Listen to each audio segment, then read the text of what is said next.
부자들이 절대 하지 않는 행동. 1. 집에 들어가자마자 TV를 켜는 것. 요즘 젊은이들은 예전처럼 TV를 많이 보지 않는다. TV를 거의 보지 않는다고 하더라도 아예 TV를 없앨 자신은 없을 것이다.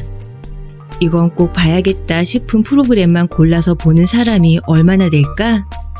오히려 대부분이 집에 있는 동안 별 생각 없이 TV를 틀어놓는다.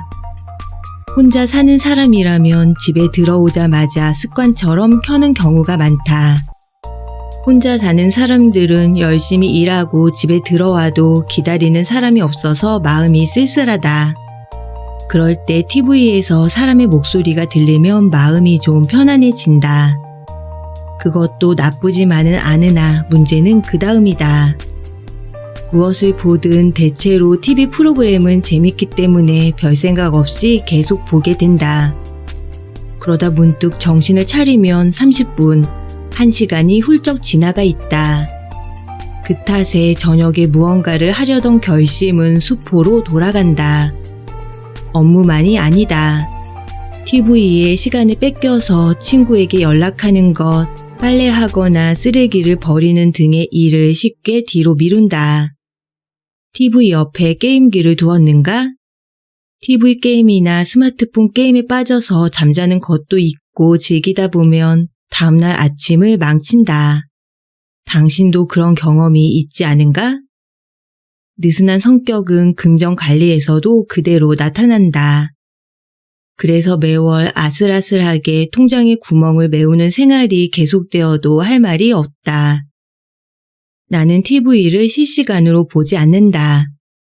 대신 미리 프로그램 편성표를 보고 재미있어 보이는 프로그램만 골라 예약 녹화를 한다. 그리고 편한 시간에 녹화한 것을 본다. 시시한 프로그램은 그냥 삭제하기도 하고 광고는 보지 않고 넘긴다. 이렇게 하면 시청 시간을 꽤 단축할 수 있다. 사실 다른 면에서는 나도 해픈 습관을 좀처럼 고치지 못하고 있다. 하지만 예약 녹화를 하면서부터 TV에 관해서만큼은 관리가 되는 셈이다. 나는 이 방법을 꼭 추천하고 싶다. 부자들이 절대 하지 않는 행동. 2. 가방 안을 정리하지 않는 것. 내가 진심으로 존경하는 작가들은 대부분 엄청난 부자다. 그 중에서도 세월이 갈수록 더 부유해지는 사람이 있다. 작가와 편집자로 알고 지낸 지 10년이 넘은 M의 이야기다. 그의 발전상은 눈이 휘둥그레질 정도다. 아마 수입도 상당할 것이다. M의 본업은 의사다.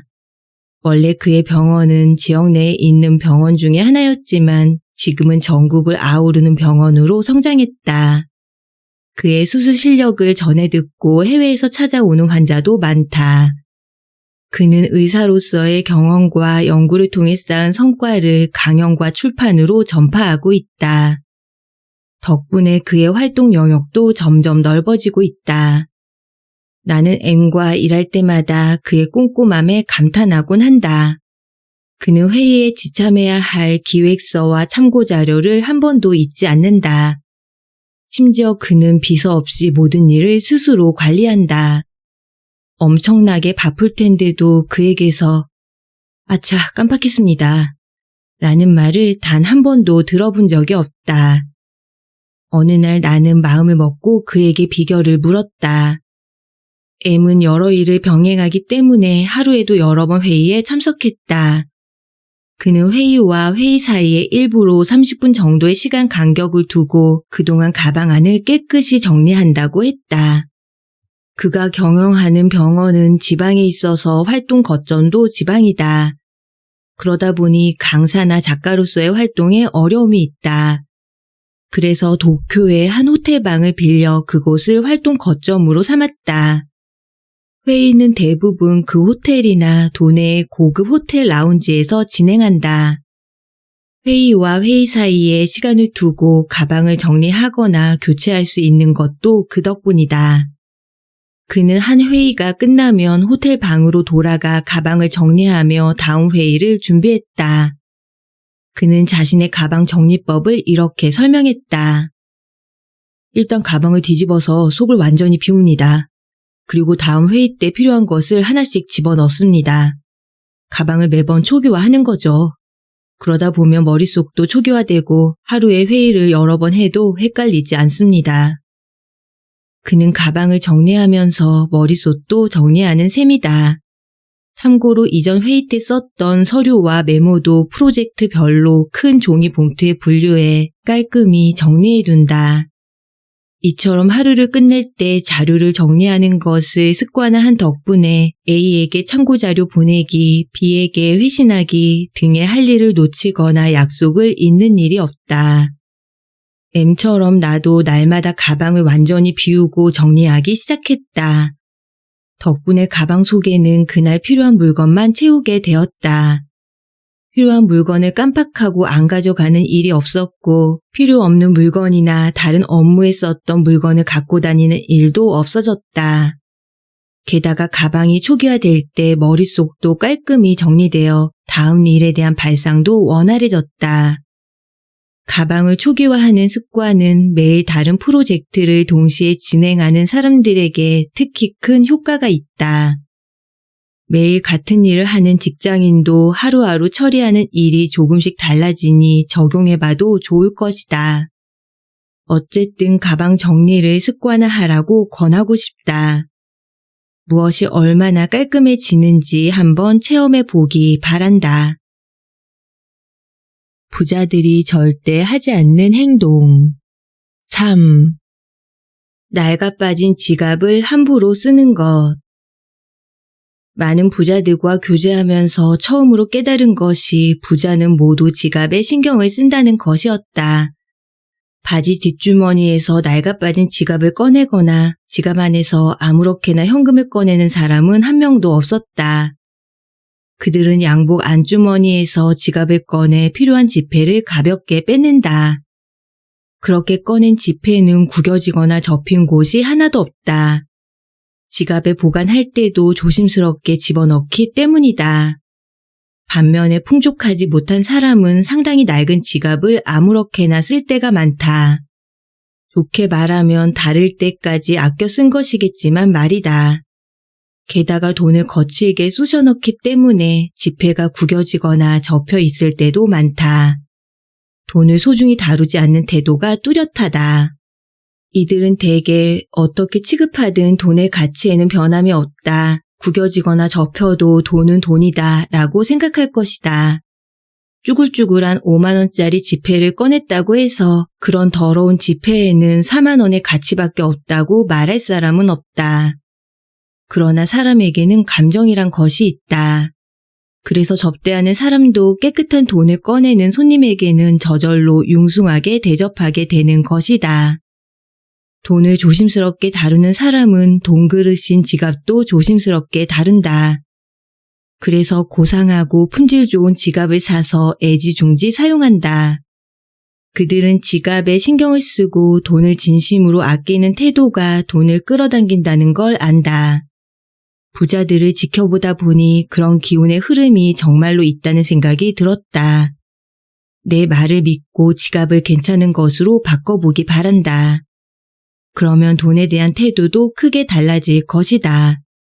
나는 벌써 10여 년째 루이비통 장지갑을 애용하고 있다.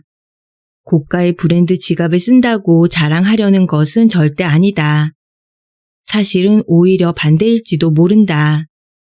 루이비통을 쓰기 전에는 매년 정월에 습관처럼 새 지갑을 샀을 정도로 자주 바꾸었다.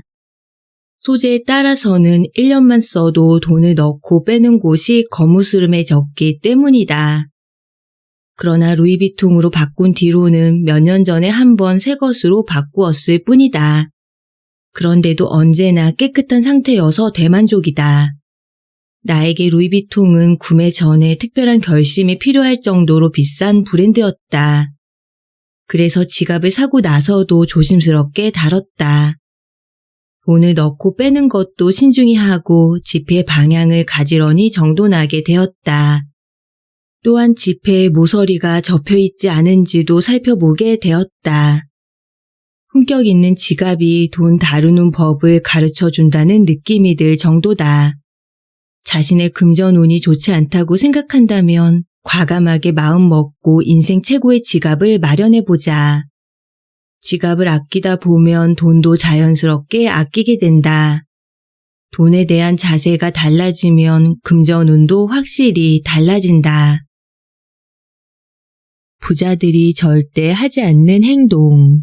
4. 비닐 우산을 집안에 3개 이상 두는 것. 요즘 기후가 달라졌다. 열대 스콜처럼 억수 같은 비가 갑자기 쏟아지는가 하면 1시간도 되지 않아 날이 맑게 개곤 한다. 갑작스럽게 소나기를 마주하면 누구나 근처 편의점에서 3,000원쯤 하는 투명한 비닐 우산을 사게 된다. 그런 상황에서는 당연한 선택이다. 문제는 그 비닐 우산을 어떻게 처리하느냐 하는 것이다. 대부분은 한 번 쓰고 차마 버릴 수 없어서 그냥 집에 가져가지 않을까? 그리고 갑작스럽게 비를 만나면 또다시 비닐 우산을 산다. 이런 일이 반복되면 어느새 집에는 비닐 우산이 넘쳐날 것이다. 하루는 어떤 작가와 카페에서 만나기로 했는데 갑자기 장대비가 내리기 시작했다. 그래도 그 저자는 거센 비를 뚫고 약속 시각 전에 도착했다. 그의 손에는 비닐 우산이 들려 있었다. 1시간쯤 지나 회의를 끝내고 보니 나름 말끔히 개어 있었다. 작가는 비닐 우산을 들고 자리에서 일어나 카페 주인에게 다가갔다. 이거 다른 손님이 비올 때 쓸 수 있지 않을까요? 작가의 말에 카페 주인은 감사합니다. 손님들이 좋아하시겠네요. 라고 웃으며 그 우산을 받아주었다. 그곳은 작가의 단골 카페도 아니었다. 서로 거리상 편리한 장소로 처음 방문한 곳이었다.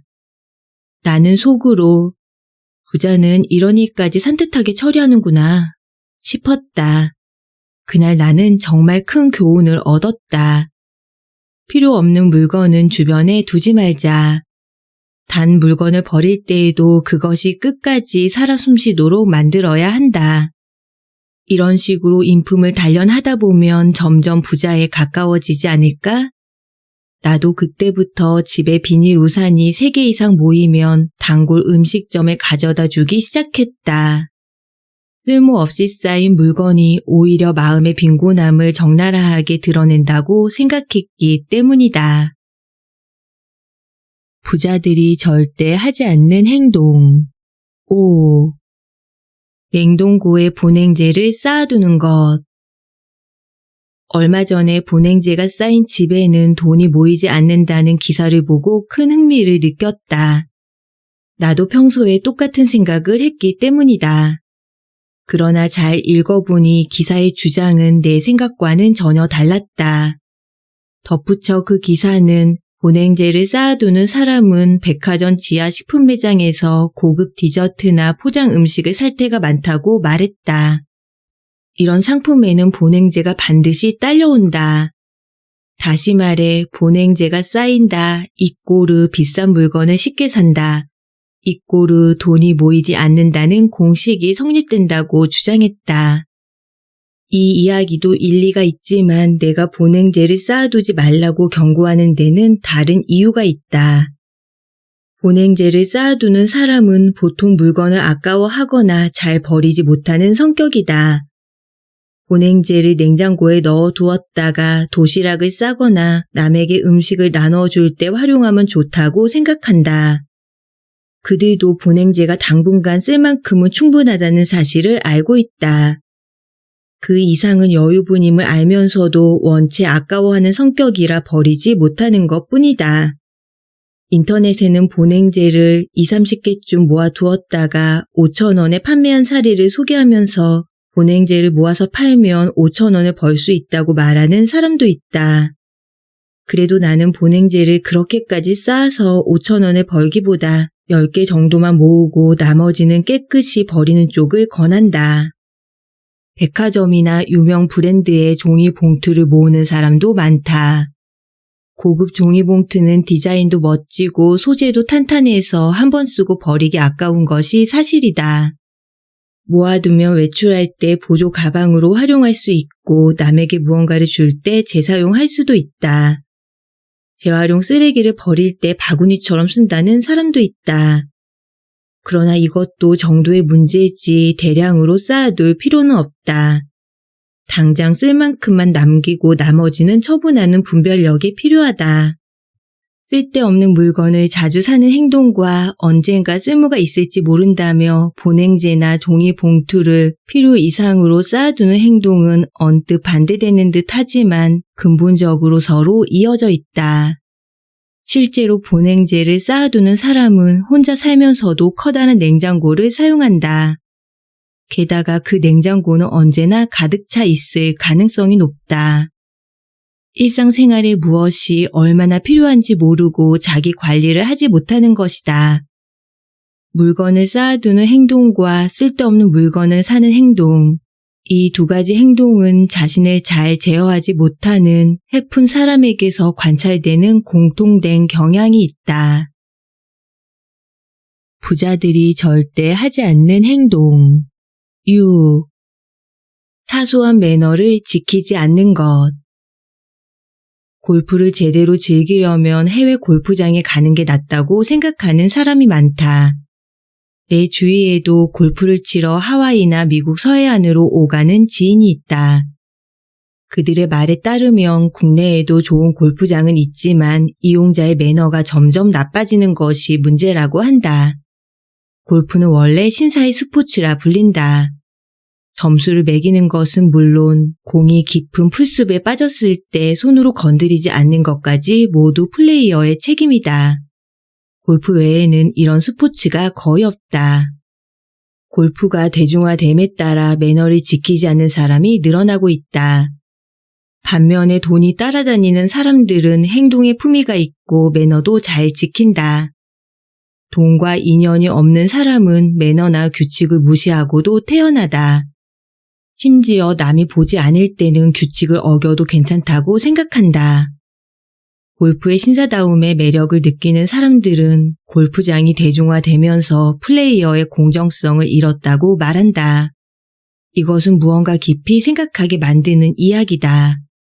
풍족한 사람일수록 매너를 잘 지키고 품위 있게 행동하는 사례는 쉽게 찾아볼 수 있다. 자동차 운전도 그중 하나다. 운전을 잘하지 못하는 나에게 되도록 고급차 뒤에 붙어 따라가라고 충고한 사람이 있었다. 고급차를 타는 사람은 운전도 신중하고 안전하게 한다는 것이다. 가난하면 둔해진다는 말이 있듯이 돈에 얽매여 살면 마음도 거칠어지기 쉽다. 나는 유감스럽게도 부자로 불릴 만큼 풍족한 사람은 아니다. 그래도 가끔은 고급 레스토랑에서 식사를 하거나 오페라 공연을 관람한다. 물론 맛이나 분위기, 공연 자체를 즐기는 것이 목적이지만 그곳에 모인 사람들의 품격 있는 행동을 관찰하고 접하는 것이 즐겁기 때문이다. 그런 태도를 조금이라도 배우고 싶다. 풍족하게 살기를 바란다면 우선 그런 사람들의 행동을 따라해보는 게 어떨까? 돈 한 푼 들지 않는 방법이니 지금 바로 실천해보자. 부자들이 절대 하지 않는 행동. 7. 돈에 관한 미신이나 속설을 무시하는 것. 돈에는 일종의 영혼이 있다. 이 말에 웃는 사람도 있을 것이다. 돈은 단지 종이나 금속에 불과한데 거기에 기운과 혼을 운운하는 것이 우스울 수도 있다. 지극히 비과학적이고 비이성적이라고 생각할 수 있다. 그렇다면 어쩔 수 없다. 그러나 사람은 마음이 있는 존재다. 그리고 그 마음은 전달된다. 특히 살아가는데 꼭 필요한 돈과 관계를 맺을 때는 언제나 마음을 다하는 것이 좋다. 몇 해 전 돌아가신 내 어머니는 너무 냉정한 거 아니야? 싶을 정도로 모든 일을 논리적으로 받아들이는 사람이었다. 그러나 이렇게 해야 운이 트인다는 오래된 미신이나 속설에는 이상할 정도로 신경을 썼다. 지갑에는 작은 조리 장식을 담아두었고 동전 지갑에는 콩할 만한 개구리 장난감을 넣어두었다. 조리는 돈을 의미하고 개구리는 돈이 돌아오기를 기원한다는 뜻이다. 그리고 어머니는 부적을 자주 샀다. 시험을 앞둔 손자를 위해 학업성취 부적을 샀고 주택 대출을 갖고 있는 자식을 위해 금전운 부적을 진지하게 골라 주었다. 나는 취재 목적으로 기업의 사장실에 드나드는 일이 많다. 그런데 사장실에는 대부분 금전운을 좋게 하는 부적 종류가 꼭 있었다. 그 중에서도 가장 흔한 것이 갈퀴 모양의 장식이다. 갈퀴는 복과 돈을 긁어 모으라는 뜻으로 부적처럼 쓰인다. 요즘에는 금화, 탈, 기타 장식물 등이 추가되면서 점점 화려해졌다. 이 갈퀴 부적은 해마다 조금씩 큰 것으로 교체해 걸어놓고 장사나 사업의 발전을 기원하는 것이 관례다. 평소에는 늘 컴퓨터나 스마트폰을 들여다보며 합리적으로 시장을 분석하는 경영자들에게도 이런 모습이 있는 것이다. 누구나 돈을 더 벌고 싶기 마련이다. 사장이라고 예외는 아니다. 사장실의 갈퀴 부적은 그들의 본심을 솔직히 드러내 보여준다. 분명 이런 솔직한 마음이 하늘에 닿아서 그들의 금전 운이 좋아지는 것이라 믿는다. 그리고 말할 것도 없이 내 동전 지갑에도 어머니가 준 콩알 만한 개구리가 들어있다. 부자들이 절대 하지 않는 행동. 8. 스트레스 받는다고 푼돈을 자주 쓰는 것. 편의점이나 균일가 매장에서 헛돈을 쓰지 말자.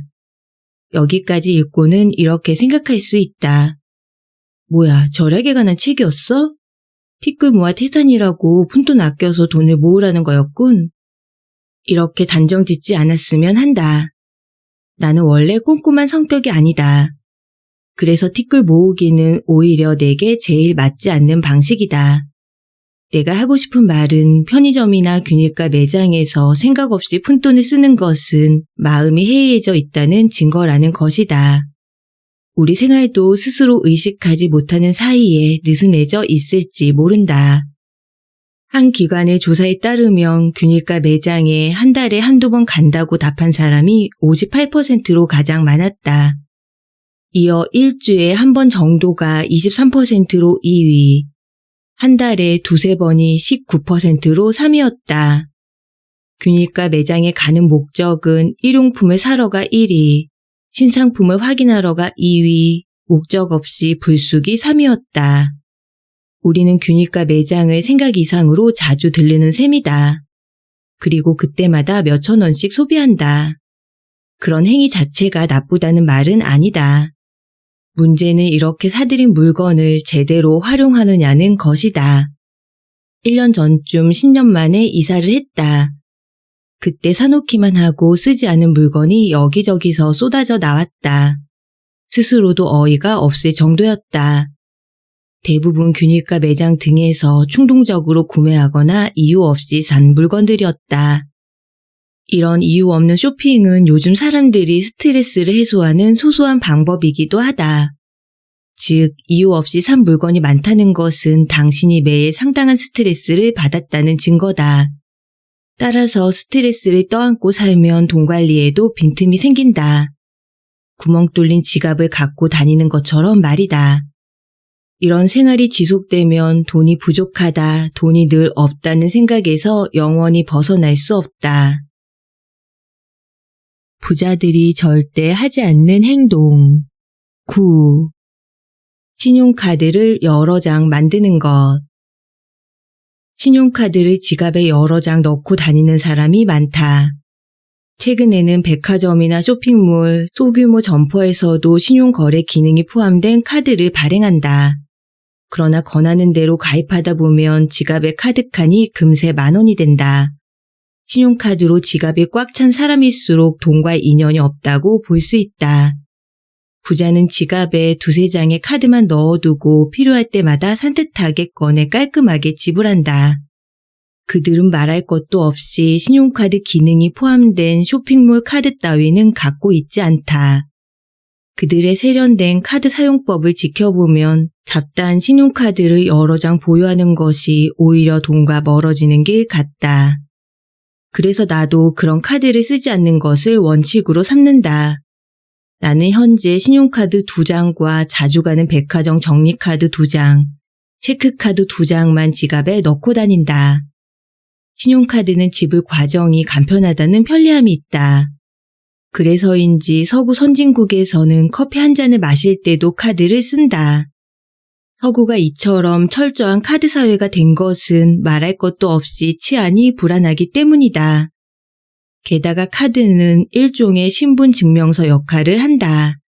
신용카드를 발급받으려면 일정한 자격심사를 거쳐야 하기 때문이다. 그래서 카드를 자주 쓰면 현금을 많이 썼을 때보다 신용도가 높아진다. 하지만 우리의 경우 치안은 그렇게 걱정할 정도가 아니다. 그래서 나는 일용품을 살 때 가능한 한 현금을 쓴다. 슈퍼마켓이나 백화점 식품 매장에서까지 신용카드를 쓰면 돈을 대체 얼마나 썼는지를 가늠할 수 없기 때문이다. 나는 매월 생활비 예산을 먼저 정해놓고 생활한다. 신용카드를 거침없이 긁고 나서 얼마나 썼는지도 모른 채 지불 청구서를 받아들기 싫어서다. 신용카드를 자주 쓰면 통장 잔고가 빠듯하더라도 카드로 계산하면 되지 라고 생각하기 쉽다. 예전에 내가 그런 사람의 전형이었다. 충동 구매를 할 때마다 카드로 계산하면 되지 뭐, 지금 바로 돈이 나가는 게 아니니까 라며 스스로에게 핑계를 댔다. 정말 필요한 것, 꼭 갖고 싶은 것을 발견했는데 현금의 여유가 없을 때는 지불을 미룰 수 있는 신용카드가 참 고맙긴 하다. 그러나 정해진 예산을 뚜렷이 인식하느냐 못하느냐가 중요하다. 카드 남발 시대인 만큼 카드에 의존하지 않도록 욕구에 제동을 걸어야 한다. 내가 소액 결제에 카드를 쓰지 않는 데는 또 다른 이유가 있다. 카드로 계산하면 판매자 측도 어느 정도 비용을 수수료로 부담해야 하기 때문이다. 전에는 그런 사실을 알면서도 별로 신경 쓰지 않았다. 그러나 어느 날 크게 성공하여 부자가 된 한 저자가 겨우 이 정도 쓰면서 가게에 부담을 주기는 미안하다며 현금을 내는 것을 보고 문득 부끄러워졌다. 그때 돈이 따라오는 사람은 판매자의 사정까지 배려하는구나 하고 크게 반성했다. 신용카드 대신 체크카드를 적극적으로 쓰자. 체크카드는 결제를 하는 즉시 은행 계좌에서 해당 금액이 인출된다. 그리고 사용 명세서에는 그 시점의 계좌 잔액이 표시된다. 또 잔액 범위 내에서만 결제가 가능하므로 나중에 청구서를 받고 당황할 우려도 없다. 반면에 신용카드는 판매자가 청구해야 비로소 지불이 시작된다. 판매자마다 다른 시기에 청구하면 큰 금액의 지불 시기가 뜻밖의 겹칠 수 있다. 나도 해외여행지에서 쓴 카드 대금이 조금 늦게 청구되어 2개월 분을 동시에 지불한 적이 있다. 내가 쓴 돈인데도 어쩐지 불합리하다고 느꼈다. 그러나 체크카드는 그런 걱정도 없다. 체크카드는 연회비가 없고 지불할 때마다 자신의 계좌 잔액을 알 수 있어서 자연스럽게 돈을 아껴 쓰게 된다. 그것이 습관이 되면 경제관념도 저절로 자리 잡힐 것이다.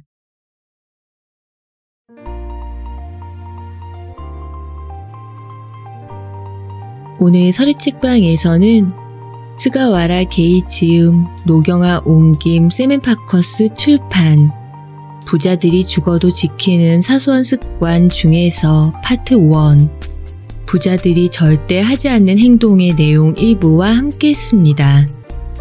프리랜서 편집자로 일하며 부와 성공을 거머쥔 많은 이들을 가까이에서 지켜보며 그들의 사고방식, 습관, 행동 등을 다양한 각도에서 관찰하고 탐구하며 분석해온 저자는 이 한 권의 책에 그 비밀과 경험담을 담아내고 있습니다.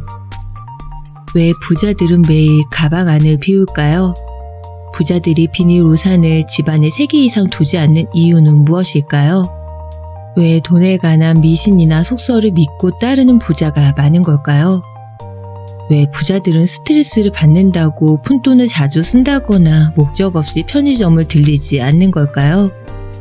저자는 그 해답을 자신이 만난 부자들의 사례에 비추어 자세하게 설명합니다. 부자들이 가방과 사무실 책상을 정리정돈하고 비닐 우산을 많이 쌓아두지 않는 것은 자신의 물건을 꼼꼼히 체크한다는 의미이고, 반대로 백화점 쇼핑백을 쌓아두거나 냉장고가 가득 차 있는 것은 물건의 필요량을 모르기 때문에 벌어지는 일이라는 것이죠. 또한 큰 성공을 거둔 부자들은 젊어서부터, 그리고 나이가 들었어도 계속해서 자신의 미래를 적극적으로 가꿔 나간다고 강조합니다. 그렇기 때문에 저자는 돈이 없다고 푸념하는 사람들에게 노력하지 않으면서 돈이 따르기를 바라는가? 라고 따끔하게 충고합니다. 습관을 바꾸면 마인드가 바뀌고, 마인드가 바뀌면 운명이 달라집니다. 습관을 하루아침에 바꿀 수 있는 것이 아닙니다. 티끌 모아 태산이라는 말처럼 티끌 같은 매일의 작은 변화의 행동으로 운명이라는 태산이 만들어지는 것이죠. 하루하루 조금씩 노력하며 나 자신을 개선하고 부정적인 습관을 고치는 것이 부와 성공에 다다르는 첫걸음일 것입니다. 오늘의 작은 행동이 내일의 큰 성공을 낳는다는 사실을 기억하며 습관의 힘을 믿고 더 풍요롭고 행복한 인생을 만들어 나가는 여러분의 오늘을 응원하고 축복합니다. 세상은 뷰티풀, 인생은 원더풀. 당신이 최고입니다. 끝까지 시청해 주셔서 감사합니다. 구독과 좋아요로 앞으로도 서리책방과 함께 해주세요.